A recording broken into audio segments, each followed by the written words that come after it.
Bismillahirrahmanirrahim. Assalamualaikum warahmatullahi wabarakatuh.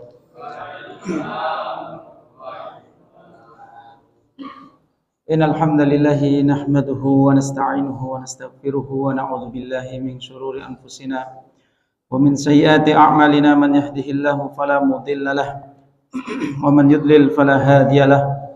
Wa asyhadu an la ilaha illallah wahdahu la syarika lahu wa asyhadu anna Muhammadan abduhu wa rasuluhu. Qala Allah Ta'ala fi kitabihil karim, ya ayyuhalladzina amanu ittaqullaha haqqa tuqatih wa la tamutunna illa wa antum muslimun. Wa qala aidan, ya ayyuhan nasu ittaqu rabbakumul ladzi khalaqakum min nafsin wahidah wa khalaqa minha zawjaha wa batha minhuma rijalan katsiran wa nisaa'a wattaqullaha alladzi tasaaluna bihi wal arham innallaha kana 'alaikum raqiba. Wa qala aidan, ya ayyuhalladzina amanu taqullaha wa qulu qawlan sadida yuslih lakum a'malakum wa yaghfir lakum dhunubakum wa may yuti'illaha wa rasulahu faqad faza fawzan 'azima. Amma ba'du. Ma'asyiral ikhwa wal musyahidin, azanallahu wa iyyakum. Pertama, kita panjatkan puji syukur kepada Allah Subhanahu wa taala yang memberi kita usia panjang. Usia kita adalah waktu yang kita miliki sebelum ajal menjemput kita.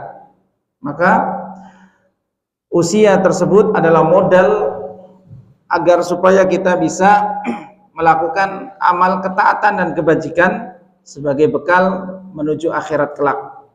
Ya.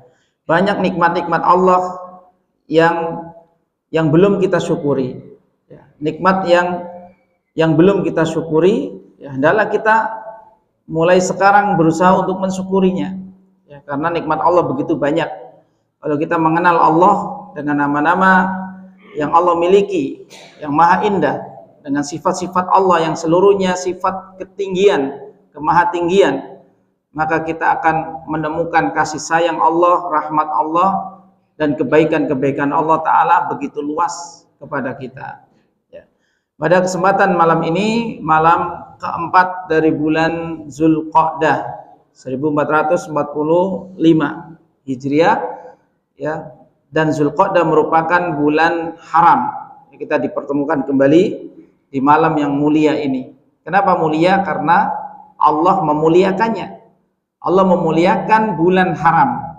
Dari 12 bulan yang Allah ciptakan, minha arba'atun hurum. Sering ayat ini kita sebut ketika kita melalui bulan haram, supaya kita saling mengingatkan di dalam hak, di dalam ilmu, dan watawassaw bis sabr, dan saling mengingatkan di dalam kesabaran.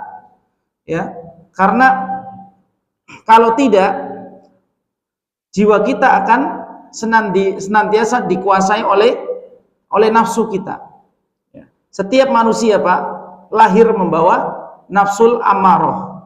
Setiap manusia pada dasarnya, ya, wa wajada qadalan. Allah Ta'ala sebutkan wa wajada qadalan. Pada dasarnya manusia itu tidak mendapat petunjuk, ya. Dia tersesat. Wa wajada qadalan fahada. Kemudian baru Allah memberinya hidayah. Allah berikan nafsul amarah pada diri manusia. Karena nafsu itu Allah ciptakan pada diri kita sebagaimana akal sehat. Dan itu nggak kelihatan, Pak, akal sehat letaknya di mana, nafsu letaknya di mana. Ya, yang penting akal sehat dan nafsu termasuk prajurit dari prajurit hati. Karena yang memimpin raja, yang menjadi raja dari seluruh anggota badan kita, yang nampak tangan, kaki, atau yang lain, atau yang tidak nampak berupa akal sehat ataupun nafsu, semuanya akan mengikuti perintah hati.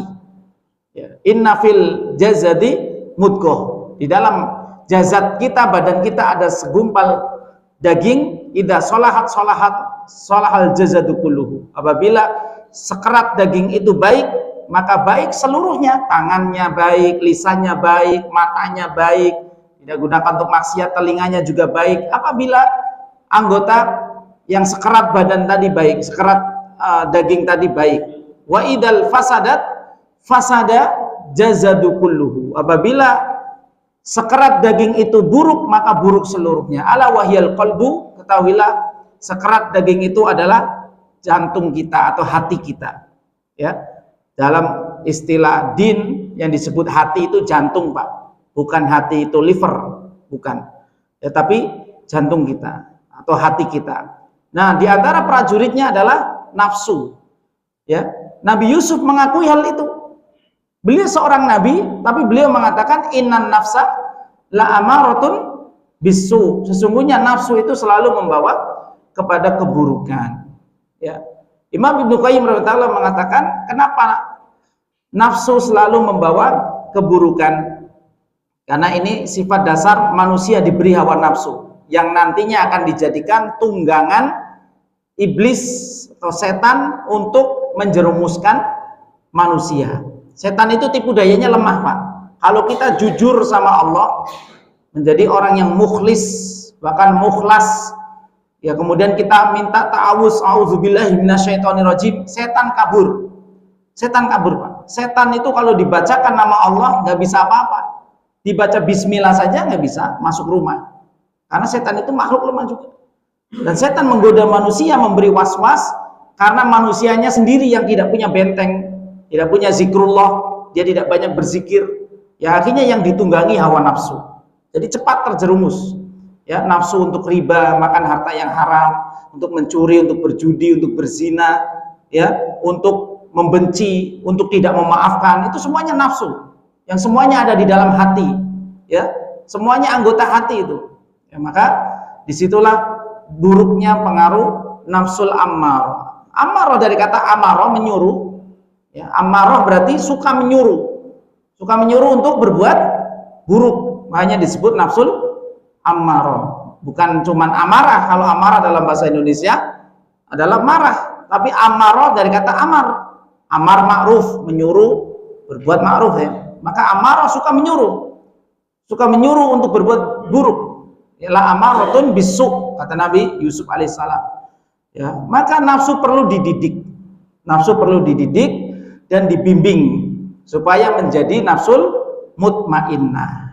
Ya, jadi nafsul mutmainnah itu bukan bawaan, Pak. Yang bawaan seluruh nafsu itu amarah semua. Ya, nah ketika nafsu itu berhasil dididik, bagaimana mendidik hawa nafsu? Dengan mujahadah. Anda melakukan perlawanan. Ya, nafsu pinginnya tidur, Anda lawan. Waktunya sholat subuh kok tidur, dilawanlah. Pinginnya tidur. Ya, nafsu pinginnya ikut-ikutan teman kantor korupsi, Anda lawan. Ya, masa kita mau ngasih makan anak istri kita pakai uang haram, Anda lawan. Ya, maka harus dilawan. Kalau nggak dilawan ya nggak bisa menang kita. Karena cara melawan hawa nafsu hanya dengan mujahadah, bersungguh-sungguh. Adakan perlawanan. Ya, adakan perlawanan bahwa nafsu itu harus ngikuti hati. Hati kecil kita nggak pernah berbohong, selalu membimbing kita. Ya, adapun nafsu selalu mengajak kepada keburukan. Jika nafsu sudah dilawan, maka yang muncul kemudian nafsunya berubah menjadi mutmainnah, tenang terhadap perintah Allah, dia tenang, ya, menjalankan perintah Allah. Terhadap larangan Allah, dia pun tenang untuk tidak melanggarnya. Ini menjadi nafsul mutmainnah.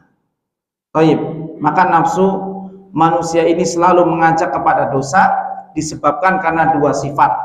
Sifat yang pertama dan yang kedua tersebut dalam surat Al-Ahzab ayat 72. Ketika Allah mengamanahkan kepada langit, bumi dan gunung untuk memikul amanah.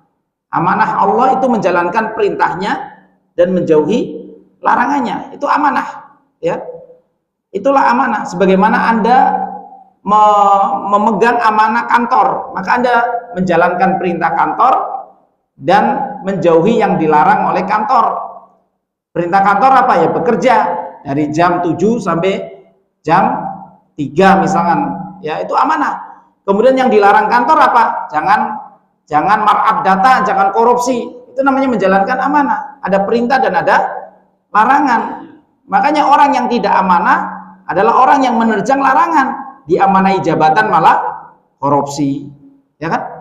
Diamanahi sesuatu malah dia berkhianat dengan korupsi, dengan maling, dengan mencuri dan sebagainya. Ya, maka mereka semua menolak. Langit, bumi, gunung menolak amanah. Wa hamalahal insan. Kemudian manusia yang memikul amanah tersebut. Innahu kana zaluman jahula. Karena manusia memiliki sifat dasar kana zaluman, banyak melakukan kezaliman, jahula, memiliki sifat kebodohan. Ini dua sifat yang menyebabkan kita banyak berbuat dosa, Pak. 50%-nya karena jahil. Ya. Kenapa pemuda-pemuda kita banyak terjebak di judi slot? Karena jahil, karena bodoh, nggak belajar agama. Bapaknya nggak ngajarin juga. Ya giliran ngajarin udah telat, ya kan? Lingkungannya juga kurang mendukung. Akhirnya mereka mainnya judi slot, pinjam online, ya kan? Nah, pinjam online sekarang ada yang modal KTP, ada yang modal nomor HP. Gampang banget kan? Ya, dapat top up tiba-tiba 80 juta. Oh, jangan seneng dapat 80 juta. Nanti dia akan jadi utang jadi di atas 1 miliar. Rumah habis, tanah habis, kendaraan habis. Ya kalau punya properti. Nah, kalau enggak bunuh diri. Sampai ada kasus yang suami memutilasi istrinya, ditelusuri ternyata gara-gara judi online begitu kan? Gara-gara pinjol. Ya, itulah buruknya riba. Riba itu mengajak perang dengan Allah dan Rasulnya, yang nggak akan menang orang yang berkecimpung dalam riba. Kenapa? Karena jahul, sifat kebodohan manusia yang tidak mau belajar. Ya, maka kejahilan ini akan hilang dengan ilmu yang bermanfaat. Kita butuh ngaji supaya kita mendapat ilmu yang bermanfaat. Oh, ternyata judi, slot, ya, pinjol itu semuanya haram. Ternyata zina haram, ya, prostitusi haram, minum khamr haram, semuanya haram. Jadi kita tahu. Maka kalau kejahilan ini berhasil kita kikis dengan ilmu yang bermanfaat, ilmu yang menyadarkan diri seseorang, ya, kepada kebenaran sehingga muncul rasa takut, maka al ilmu huwal khosyah. Ilmu itu adalah rasa takut. Karena takut itu akan membawa pelakunya untuk berhenti dari perbuatan kemaksiatan. Ini satu poin, sehingga nafsu amarah bisa dididik dengan ilmu. Hilangnya kejahilan pada diri seseorang, ya, subhat hilang, kejahilan hilang dengan ilmu, maka setengah nafsu bisa dikendalikan. Setengahnya lagi apa, Pak? Satu tadi kan subhat, ya, atau kejahilan karena dia tidak berilmu. Satunya lagi kezoliman. Zolim itu orang sudah berilmu bahwa riba itu haram, zina itu haram, maka dia masih melakoni. Ini bukan karena nggak tahu, bukan karena jahil, tapi memang pingin, ya, karena syahwat. Maka syahwat ini bisa dididik dengan amal soleh. Orang kalau fokus amal soleh, syahwat itu akan terdidik. Kenapa banyak orang melampiaskan syahwat? Nggak punya kegiatan. Matahari udah tenggelam, nyari kafe. Ini malam begini udah nggak pergi ke masjid, nggak sholat jamaah, pokoknya malam dikit udah nyari kafe. Ya, ke kota-kota yang agak ngetren sedikit itulah, ke Med Mall, ya kan, pinggir-pinggirnya, nyari biliar, ya kan, nyari kafe. Ya, nggak ada kegiatan. Coba kalau ada kegiatan, ya. Kalau kita tangkis syahwat-syahwat kita dengan amal soleh, kita baca Quran, kita ngaji, kita sinau, ya, kita banyak baca, ya, perkara-perkara agama, atau kita ada amal soleh, ya, mendingan kita istirahat malam-malam istirahat. Awal waktu itu sunnah, biar bisa nanti beramal di akhir malam. Itu akan yang mengikis syahwat kita, ya. Jadi modal kita untuk mendidik nafsu diantaranya adalah 2 poin. Watawasobil haq, itu ilmu, saling berwasiat dalam kebenaran. Ini yang benar, ini yang benar, ini yang benar, ini yang keliru, ini yang salah. Ini namanya watawasobil haq.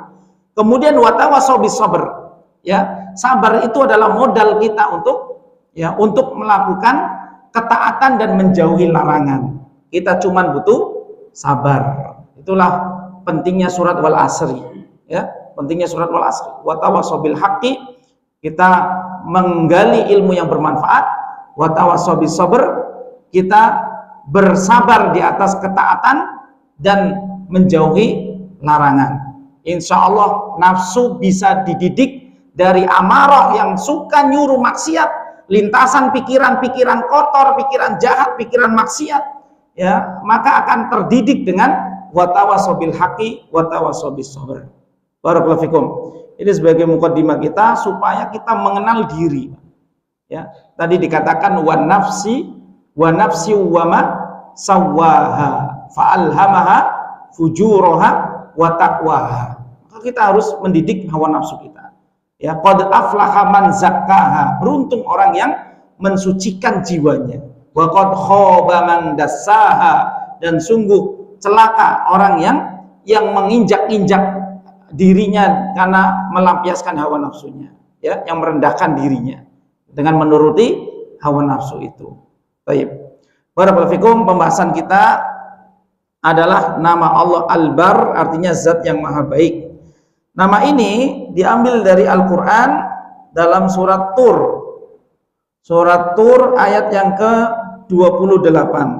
Ya, surat At-Tur ayat ke-28. Di sini bercerita tentang penduduk surga. Ya, penduduk surga, bagaimana kehidupan dahulu di dunia. Saya akan bacakan ayatnya. Ini kita akan kupas makna Asmaul Husna ini. Al-Bar secara bahasa artinya yang maha baik. Jadi ini juga merupakan kesimpulan seluruh Asmaul Husna, bahwa sifat Allah itu ya seluruhnya baik, ya. Dan Allah menamakan dirinya zat yang maha baik. Baik. Allah Ta'ala berfirman, innal muttaqina fi jannati wa na'im. Surat At-Tur ayat ke-17. Sesungguhnya orang-orang yang bertakwa berada di dalam surga-surga dan kenikmatan, ya, karena surga itu luas sekali, ya, kebun-kebunnya sangat luas sekali. Makanya salah satu surga juga disifati dengan Jannatun Naim, surga yang penuh dengan kenikmatan. Karena di surga adanya kenikmatan, tidak ada kesengsaraan, ya.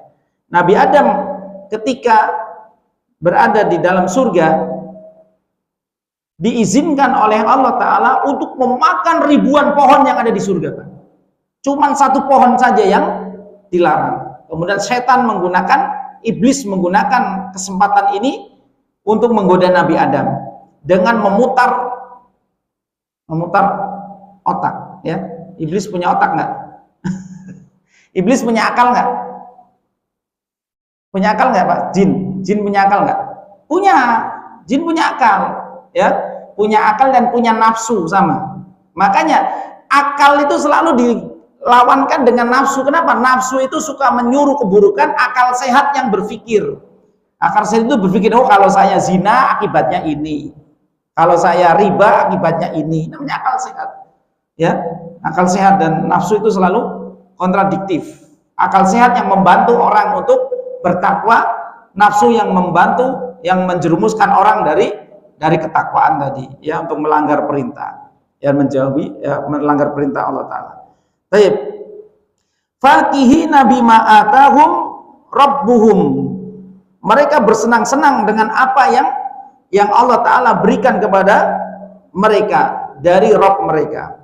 Wa waqahum rabbuhum adzabal jahim. Dan Allah lindungi mereka dari azab jahim, azab api yang menyala-nyala, ya. Neraka itu disifati dengan azabun alim, azab yang pedih. Karena sekaya apapun manusia bumi itu orang maksudnya. Sekaya apapun orang di dunia, tapi dia non muslim, nanti di akhirat dimasukkan ke neraka 1 detik, Pak, hilang semua, lupa semua bahwa dia pernah merasakan kekayaan yang sangat besar. Di kekayaan dia punya segala-galanya. Tapi kalau dia tidak beriman, dicelupkan satu celupan di neraka, dia akan mengatakan saya tidak pernah merasakan kebahagiaan sama sekali. Padahal hidup di dunia hura-hura dia. Hura-hura setiap hari, setiap malam, ya. Setiap hari hura-hura saja karena duitnya banyak, ya.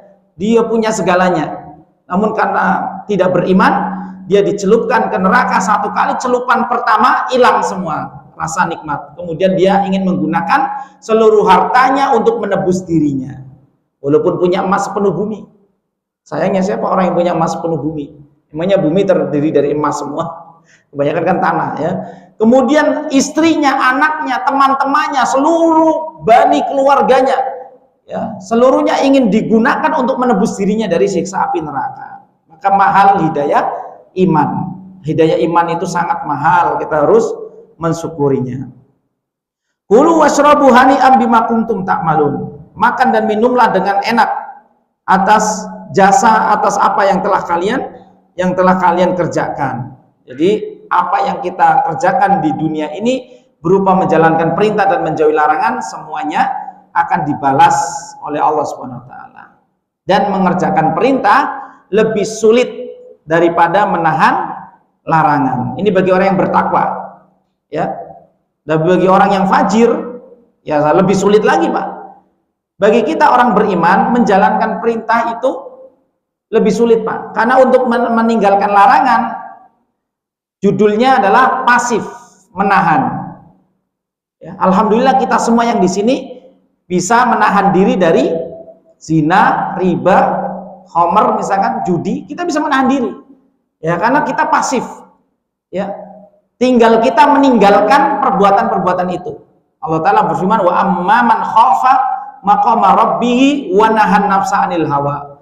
Jadi menahan hawa nafsu dari syahwat-syahwat tadi. Ya, tentu ini dibekali dengan khafa maqama rabbih. Ketika hati sudah takut kepada Allah, maka dia akan meninggalkan hawa nafsunya. Baru Allah balas dengan fa innal jannata hiyal ma'wa. Itulah larangan. Tapi perintah harus ada amal yang dikerjakan. Dia menciptakan pekerjaan. Jadi perintah lebih berat daripada meninggalkan larangan.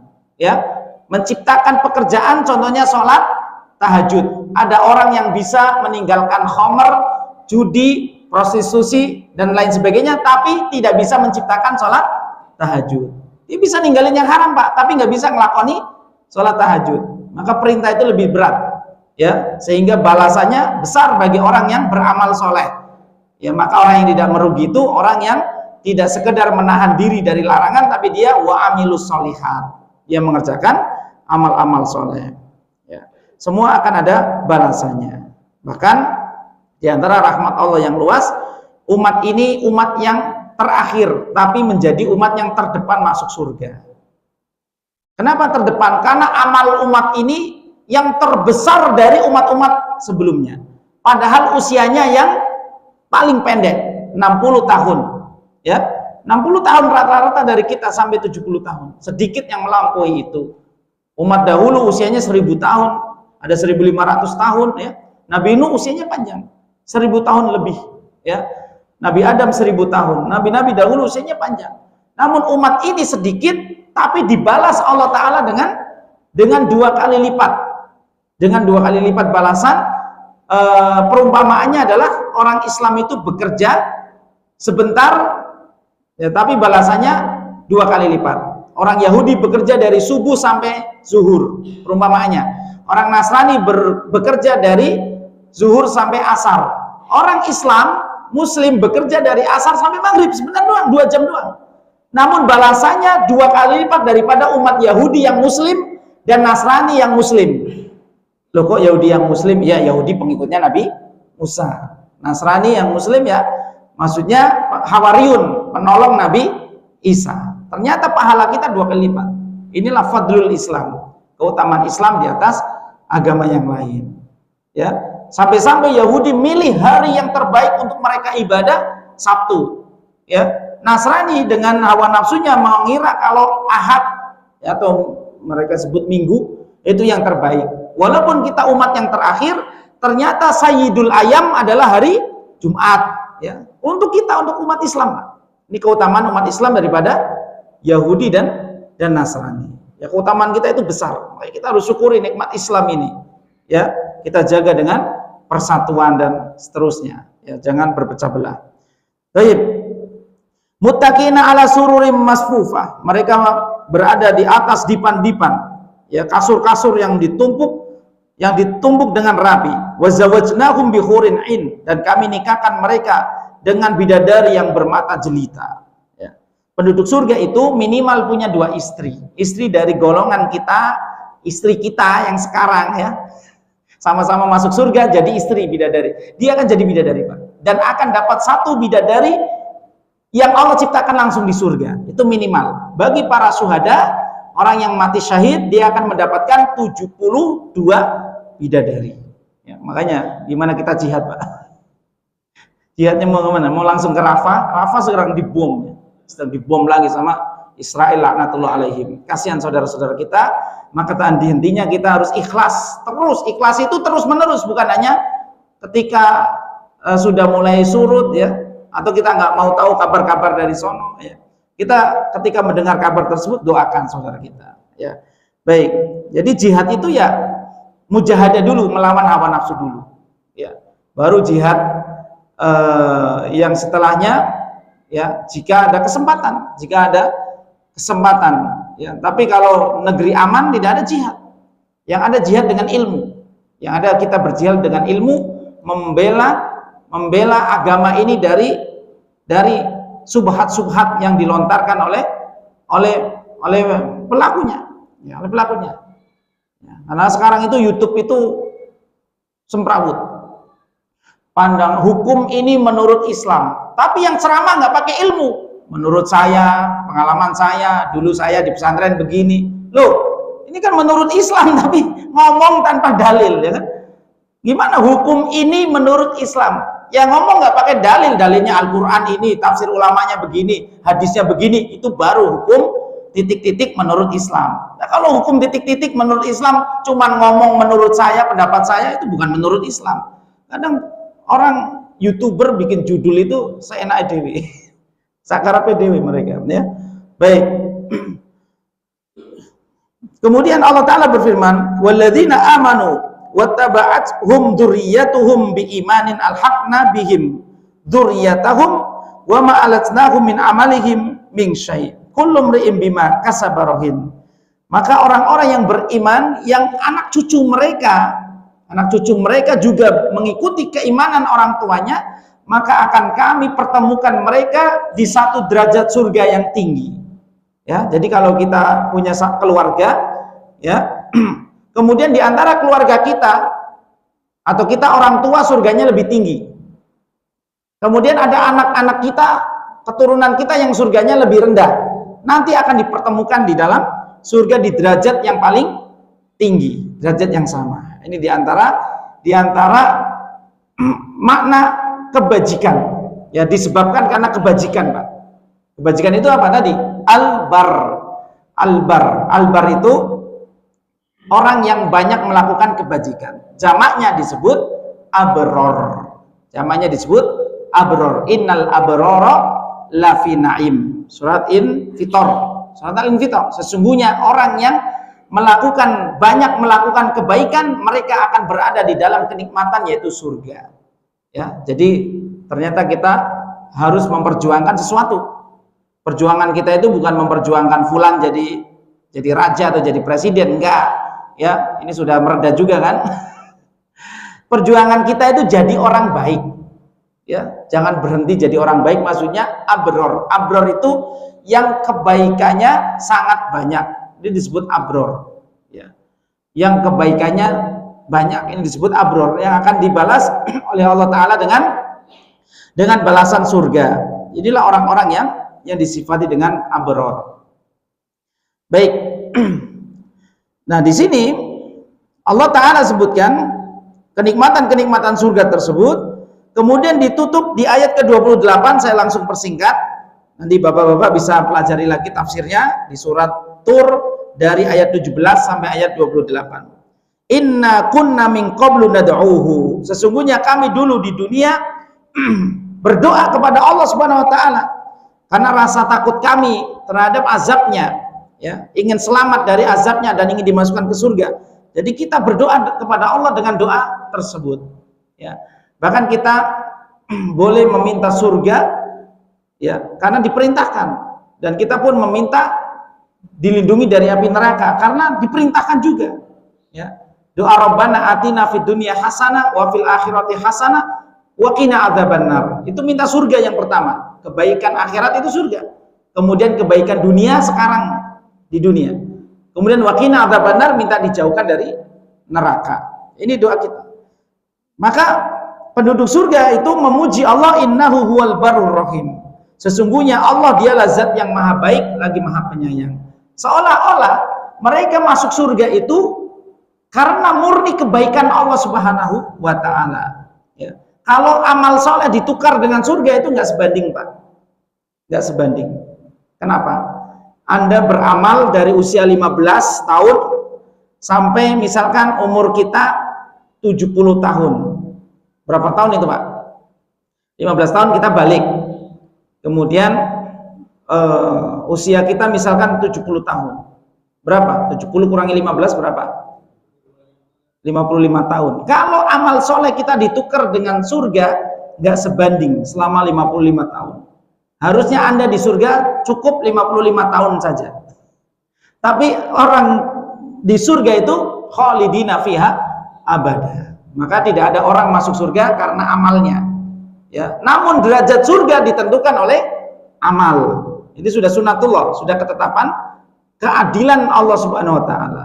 Ya, jadi seorang masuk surga karena rahmat Allah, namun fasilitas yang akan dia dapat sesuai dengan amalnya berdasarkan dalil-dalil yang sudah kita baca di ayat-ayat Al-Qur'an. Ya. Di sana disebutkan kenapa mereka masuk surga. Ternyata ada satu perbuatan penduduk surga di dunia, Pak. Di ayat 26.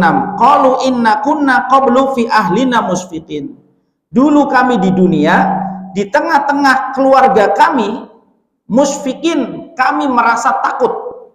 Jadi dia di tengah keluarga bersenang-senang dengan keluarganya, ya, makan bareng, jalan-jalan bareng, ya, bercanda bareng, tapi ada orientasi akhirat bahwa amalnya akan dihisab, akan dipertanggungjawabkan, ada rasa takut sehingga mereka menghindari dari hal yang diharamkan. Nah, ciri penduduk surga itu demikian. Mereka di tengah-tengah keluarga mereka bersenang-senang, tapi mereka takut terhadap hari akhirat. Rasa takut ini yang akan membawa orang menuju surga. Dulu di Bani Israel ada orang yang kerjaannya gali mayit, kafannya diambil dijual lagi. Gali mayit, dia penjual kafan, tapi kafannya itu diambil dari kuburan. Ya. Kemudian dia merasa takut, dia berwasiat kepada anaknya, wahai anakku, nanti kalau bapak meninggal, bakar jasad bapak. Tubuh bapak dibakar. Nanti tunggu musim angin. Kalau musim angin sudah kencang, maka taburkan debu bapak ini di laut biar hilang, biar bapak dilupakan. Ya, ketika hari kiamat Allah Taala berfirman, lima sona'ta dzalika, kenapa kamu berbuat demikian? Dia mengatakan makhafataka ya Rabb, aku takut kepadamu wahai Rabbku. Ternyata Allah ampuni dia, Pak, karena rasa takutnya. Makanya kita harus punya rasa takut. Dosa itu bukan kalau dikerjakan mendapat ancaman, nggak cuma begitu mendefinisikan dosa. Dosa itu kalau dilakoni membinasakan, itu baru definisi dosa yang membuat kita takut, ya. Sehingga dinamakan taubatan nasuha kalau dia benar-benar setelah bertaubat berhenti dan menyesali dan takut terhadap siksa Allah dan menggantinya dengan amal-amal kebaikan. Ini baru dikatakan taubatan nasuha. Bahkan Sayyid bin Musayyib mengatakan taubatan nasuha itu taubat yang menasehati pelakunya. Ojo lakoni maning, kan? Jangan lakoni lagi. Udah nggak usah lakoni lagi, kamu sudah taubat. Karena banyak orang yang taubat tapi balik maningnya, kembali lagi. Itu tidak nasuha. Maka di antara pendapat Sayyid bin Musayyib rahimahullah adalah taubat nasuha itu taubat yang menasehati jiwanya, nafsunya agar tidak balik untuk melakoni perbuatan dosa yang pernah dulu dilakoni, dikerjakan. Ya, al-azam, dia punya tekad kuat untuk tidak balik. Atarku, dia meninggalkannya. An-nadam, dia menyesalinya. Kemudian menggantinya dengan berbuat kebajikan. Baik, ini dia tafsir tentang surat At-Tur dari ayat 17 sampai ayat 28 berkenaan dengan surga. Ya, maka kita yang berada di tengah-tengah keluarga kita, Nabi SAW bersabda kepada kita untuk mengingat pemutus kelezatan. Ya. Kita harus takut kepada Allah Subhanahu wa Ta'ala. Baik Bapak-bapak sekalian, al-musyahidin rahimani wa rahimakumullah. Jadi al-bar itu masdarnya albir. Albir itu kebajikan. Adapun pelakunya namanya barun atau barun, ya. Bisa pakai isim fa'il barun atau barrun, dan nama Allah al-barru karena lebih mengandung makna mubalaghah, yang maha sangat baik, yang maha baik, ya. Yang kebaikan Allah itu bukan sebagai imbal balik, Allah baik tanpa mengharap apa-apa. Kita terkadang berbuat baik masih ada harapan, Pak. Secara fitrah manusia itu kalau berbuat baik dia pasti akan kesal kalau orang yang dibaiki tidak mengucapkan terima kasih. Ini manusia. Tapi kebaikan Allah kepada kita, ya, karena memang Allah zat yang maha baik, tidak mengharap ganti apa-apa. Untuk disembah aja bukan untuk itu. Kita menyembah Allah akan kembali kepada diri kita sendiri. In ahsantum ahsantum li anfusikum. Ya, kalau kita berbuat kebaikan akan kembali. Wa man yashkur fa innama yashkuru li nafsihi. Kalau kita bersyukur kepada Allah akan balik lagi ke kita pahalanya, ya, dan tambahan nikmatnya. Ya, jadi Allah maha baik tanpa mengharap balasan apa-apa. Dan al-barru artinya adalah ittisa'u, ya, adalah luasnya ittisa'u fil ihsan wa ziyadah. Kata Imam Al-Azhari, seorang pakar lugah, pakar bahasa, mengatakan al-bar artinya adalah yang maha luas di dalam kebaikan. Jadi kebaikan Allah itu sangat luas sekali, ya, sangat banyak sekali yang Allah Ta'ala berikan kepada kita hamba-hambanya. Ya, ini makna al-bar secara lugah. Makanya malaikat itu, Pak, disifati kiramin bararah. Ya, kiraman bararah, kiramin bararah. Malaikat itu mulia lagi sangat baik. Malaikat itu sangat baik dalam artian malaikat itu sangat taat. Anak baik itu identik dengan anak yang taat sama orang tuanya.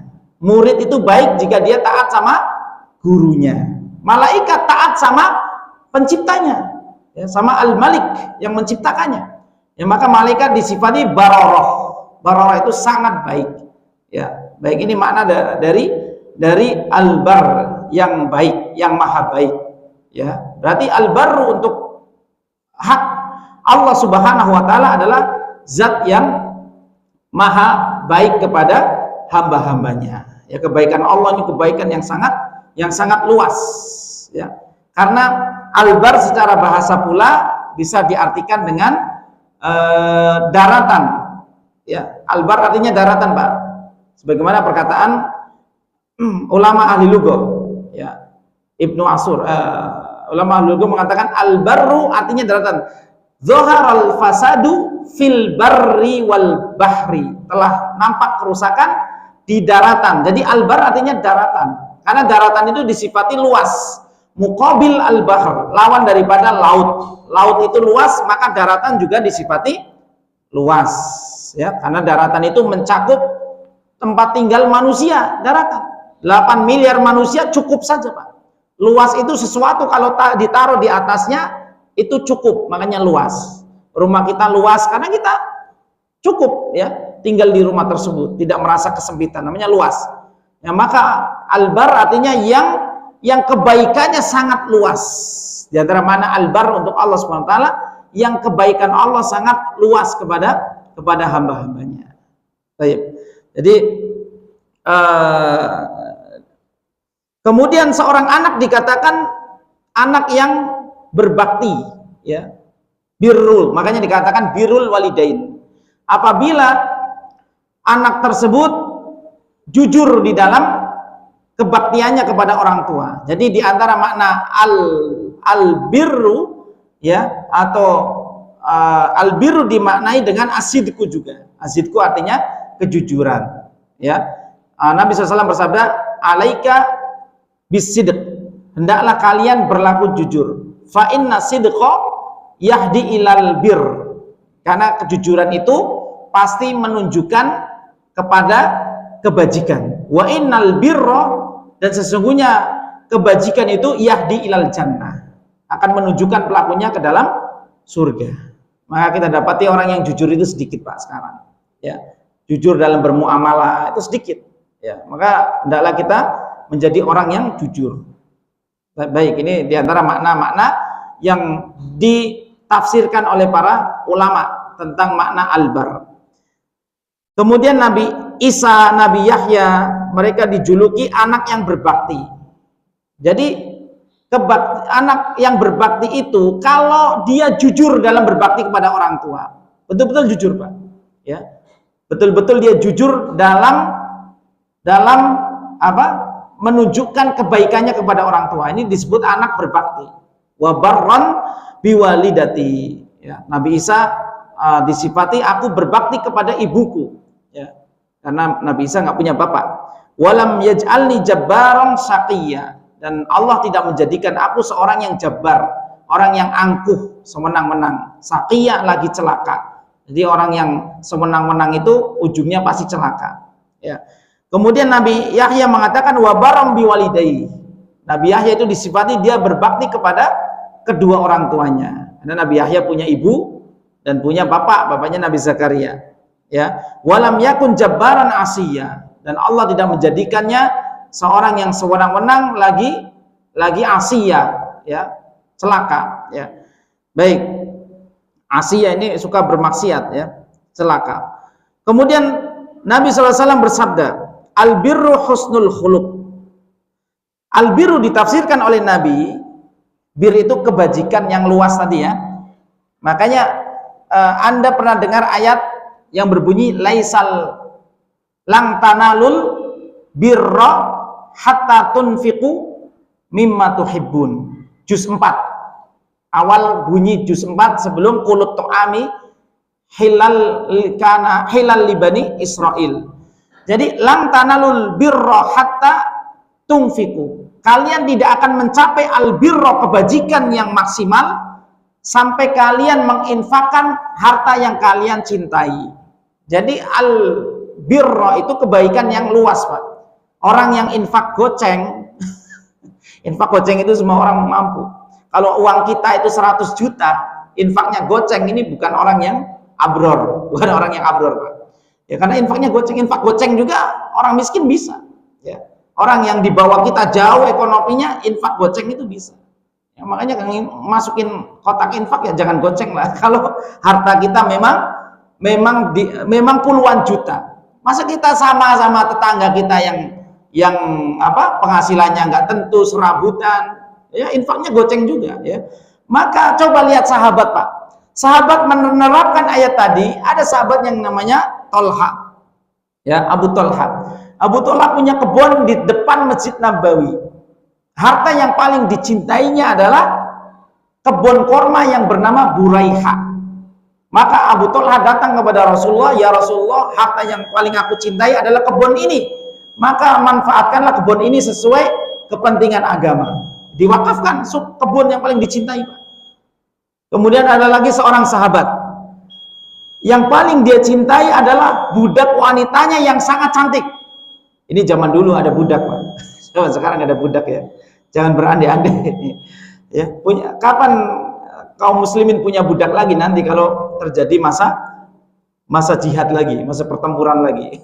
Maka kenapa ada budak? Karena mereka kalah perang kemudian kita tangkap. Bahkan nakalnya orang dulu Pak, zaman dulu itu orang lagi safar dagang diserang, hartanya diambil, orangnya ditangkap, dijual ke pasar budak. Itu zaman dulu. Makanya kita bersyukur hidup di negara yang aman seperti Indonesia ini. Kita harus bersyukur. Kita harus jaga keamanan tersebut, ya. Baik. Maka sahabat tadi yang sangat mencintai budaknya yang sangat cantik dimerdekakan, bayangan Pak. Padahal budak itu bisa digauli kapan saja oleh tuannya. Kapan saja. Nabi SAW punya budak Maria Al-Qibtiyah. Sampai istri-istri Nabi itu cemburu sama Maria. Ya, karena cantik, orang Mesir. Nah, Mesir itu adalah saudaranya Arab. Arab itu dari Mesir, ya. Karena Nabi Ismail ibunya adalah Hajar, dan Hajar dari Mesir yang dihadiahkan Raja Mesir dulu, ya, kepada Nabi Ibrahim. Ya, kemudian jadi pembantunya Sarah. Kemudian dinikahi oleh Nabi Ibrahim. Nah, bangsa Arab itu bangsa turunan Mesir dan Yaman. Karena setelah itu Nabi Ismail nikah sama kabilah Jurhum yang berasal dari Yaman. Baik, Allahu a'lam bishawab. Nanti kita lanjutkan tanya jawab atau kesimpulan dari kajian ini sebagai penutup setelah azan Isya berkumandang. Barakallahu fikum. Assalamualaikum warahmatullahi wabarakatuh.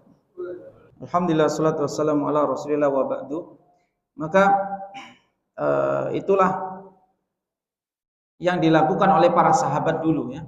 Karena mereka tahu albirro itu puncak daripada kebajikan, dan Allah akan balas orang-orang yang banyak melakukan kebajikan dengan surga. Sehingga mana albirro dalam surat Ali Imran ayat ke-92 ini, lang tanalul birro, diartikan surga.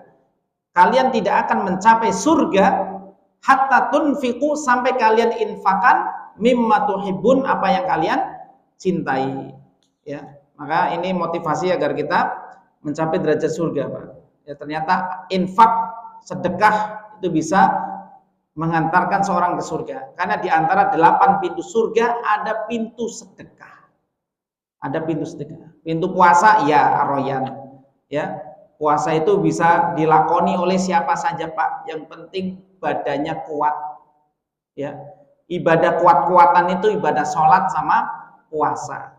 Tapi untuk ibadah infak, haji, umroh butuh duit dan nggak pelit. Duitnya banyak tapi pelit ya nggak bisa infak. Tadi makanya jadi derajat infaknya turun ya. Karena infaknya goceng, duitnya banyak ya, puluhan juta tapi infaknya goceng. Ini belum disebut bir. Lihat Abu Thalha menyedekahkan kebun kurma yang sangat luas, yang Nabi SAW aja suka sama kebun itu. Karena Nabi suka minum dari sumur, dari Buraiha tadi, dari sumur Buraiha, dan makan kurma dari kebun Buraiha tadi. Ya luar biasa ya. Maka diinfakkan sama Abu Thalha. Ya. Dan Madinah itu Pak, tanah paling mahal Pak. Madinah, Mekah, tapi di antara mereka nggak ada jual tanah. Diwakafin buat perluasan Masjidil Haram, bayangkan. Tanah paling mahal di dunia, Mekah dan Madinah. Nggak ada yang jual, wakaf semua. Ya. Sampai ada hotelnya Utsman bin Affan, sampai sekarang masih ada. Rekening Utsman bin Affan sampai sekarang masih ada. Kalau Bapak dari kota Madinah ya, dari hotel dari Mekah, nanti kalau antum mau ke Tanim, biasanya ada orang yang mau ambil mikot tuh di Tanim. Nanti biasanya taksinya itu lewat di jalan itu ada hotel Utsman bin Affan. Itu memang hotelnya Utsman bin Affan karena ini wakaf abadi, jadinya wakaf abadi Pak, luar biasa. Bagaimana Utsman itu benar-benar dijamin surga.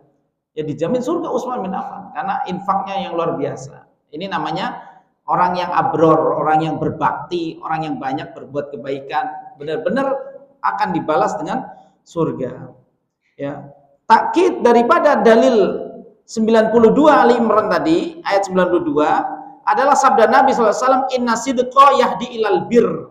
Sesungguhnya kejujuran itu menunjukkan seorang kepada kebajikan. Jadi orang yang baik, cirinya dia jujur dulu. Jujur dalam ucapannya. Makanya orang kalau ucapannya jujur, nggak suka mencela, ya kan? Karena kan di masyarakat kalau yang mencela juga kesel gitu ya kan. Dan disifati, diciriin, ini orang mencela, ya kan? Muamalahnya nggak baik. Orang yang mencela itu dia nggak jujur. Mencela itu dia mengharapkan keuntungan saja. Ya, padahal kita tahu ini orang yang jujur, yang mencela itu tahu. Maka kejujuran itu menunjukkan kepada kebajikan. Dan kebajikan wa innal birra yahdi ilal jannah, dan al birra itu menunjukkan pelakunya kepada surga. Hadis riwayat Bukhari Muslim. Ya. Kemudian dibenarkan lagi oleh firman Allah Ta'ala, innal abrara lafi naim, surat Infitar ayat 13. Ya. Maka orang-orang yang banyak berbuat kebajikan, dia berada di dalam kenikmatan surga. Ya, inilah buah dari mengimani nama Allah Al-Barru, zat yang maha baik. Karena kesimpulan dari seluruh sifat-sifat Allah adalah kemahabaikan Allah Subhanahu wa taala, dan Allah menamakan dirinya Al-Bar yang maha baik. Kemudian Allah mencintai kebaikan. Apa itu kebaikan? Al-birru husnul khuluq. Kebaikan itu seolah-olah adalah akhlak yang mulia. Ya, karena akhlak itu kebaikan. Orang yang akhlaknya mulia, timbangan dia yaumul mizannya sangat berat. Jadi ada satu amal yang timbangannya sangat berat Pak, yaitu akhlak. Akhlak mulia, maka kita harus berakhlak Pak. Senyum sama tetangga, saling sapa. Ya, tetangga itu punya hak Pak, punya hak. Nabi SAW itu sering kedatangan malaikat Jibril untuk disuruh untuk berbuat baik kepada tetangga, sampai beliau mengira tetangga itu nanti akan mendapatkan warisan. Maksudnya apa? Supaya kita berbuat baik kepada tetangga. Man kana yu'minu billahi wal yaumil akhir falyukrim jarahu. Siapa yang beriman kepada Allah dan hari akhir, muliakanlah tetangganya, jangan dimusuhin, jangan didiemin, ya. Diemin 3 hari kalau ada masalah, kemudian buka dengan salam, assalamualaikum, gimana kabarnya Om, ya. Udah nanya aja, gimana kabarnya Pak, Mas, pripun kabarnya Mas, ya. Kang, gimana kabarnya Kang, nanya, apa susahnya sih Pak, ya. Yang nyuruh kita memaafkan siapa? Allah yang nyuruh kita di Al-Quran supaya kita memaafkan. Wal afu aqrabu lit taqwa. Kalau kita bisa maafin orang, maka itulah amal ketakwaan. Ini ayat turun untuk kisos, yang keluarga kita dibunuh sama orang, kemudian orang itu mau dipancung, kemudian kita disuruh maafin. Bayangan Pak, ya, ada keluarga kita dibunuh sama orang, Allah nyuruh untuk maafin orang itu. Ini baru masalah apa? Baru masalah kesenggol motornya, ya kan? Baru masalah kesinggung sama statusnya, ya kan? Gimana kita akan menjadi orang yang abror? Udah kita didik hati kita tadi, hawa nafsu dididik supaya amarah jadi mutmainnah. Wallahu a'lam bishawab. Ini yang bisa disampaikan, semoga bermanfaat. Jadi Allah Maha baik, mencintai kebaikan dan menyuruh kita untuk berbuat kebaikan, dan akan menjanjikan orang yang berbuat baik dengan dibalas dengan pahala surga. Subhanakallahumma bihamdika asyhadu an la ilaha illa anta astaghfiruka wa atubu ilaik. Wassalamualaikum warahmatullahi wabarakatuh.